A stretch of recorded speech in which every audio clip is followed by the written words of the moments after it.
versus film. Hi, I'm Graham. Welcome back to Man vs Film. This is a top 10 of movies now streaming on Amazon Prime in the UK. Number 10 is conspiracy theory. A man obsessed with conspiracy theories becomes a target after one of his theories turns out to be true. The only thing is, he doesn't know which one of his theories is right. This is a kind of romance slash suspense slash thriller movie that's really hard to fit into one of those categories. But what it does do well is it keeps you on the edge of your seat, and it has a great turn by Mel Gibson as the lead character before he went nuts himself. This is a great entertaining thriller that you should definitely check out. Number 9 on my list is The Town. A thief plans his next job as the FBI close in on him and his gang.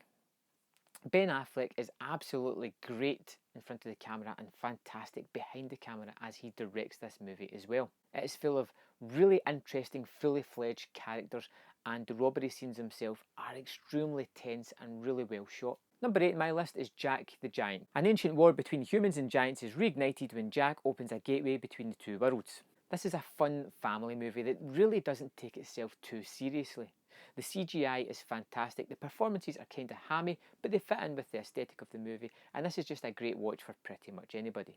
Number 7 on my list is The Lego Movie. A Lego construction worker is thought to be the special one and is tasked with stopping the evil tyrant from gluing the whole of the Lego universe. This movie packs one hell of a punch for kids and for adults. It looks great and the humour hits almost every time, and there's something for adults, there's something for kids in amongst it. But the best thing about this movie is the heart that it has in it, the real gut punch that it has near the end when it takes a rather touching turn of events that I don't think anybody's seen coming. This movie is great, it is well worth the hype that it got, and it is well worth your time. Number 6 on my list is Observe and Report. A bipolar mall security guard is called into action to stop a flasher from turning the mall into his own private peep show. I've watched Observe and Report a handful of times over the past few years, and I can never make up my mind whether I love this movie or I absolutely hate it. But through this movie, there's bits I love, there's bits I hate, and it leaves a kind of nasty taste in your mouth, in my opinion. It's probably unlike anything you've ever seen before, and I think you'll know within the first 10-15 minutes whether it's for you or not. Number 5 on my list is Fast 5. Dominic Toretto and his crew plan a heist of a powerful drug lord while a relentless federal agent hunts them down. By far the best Fast and the Furious movie. It has unbelievable practical effects that really elevate it in the series. And it's got the hulking figure of The Rock, who looks literally massive in this movie, and someone whose bad side I would not like to get on.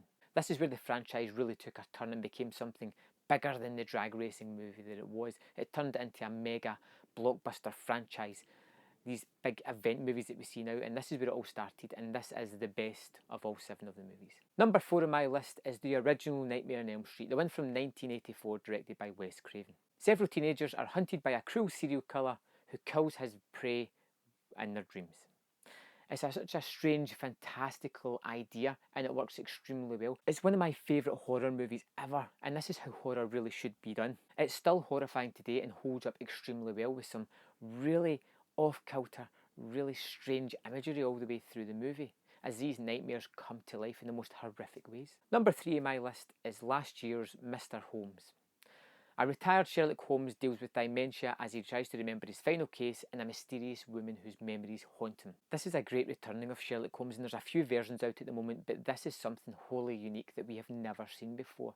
Holmes who struggles to be the person that he was before. St. Ian McKellen is absolutely electric as an ageing Sherlock Holmes. And this movie, although not as typical a Sherlock Holmes story as it is, still has several mysteries in it, and each one is rewarding in its own way. This is a great movie and well worth your time. Number 2 on my list is David Fincher's Seven.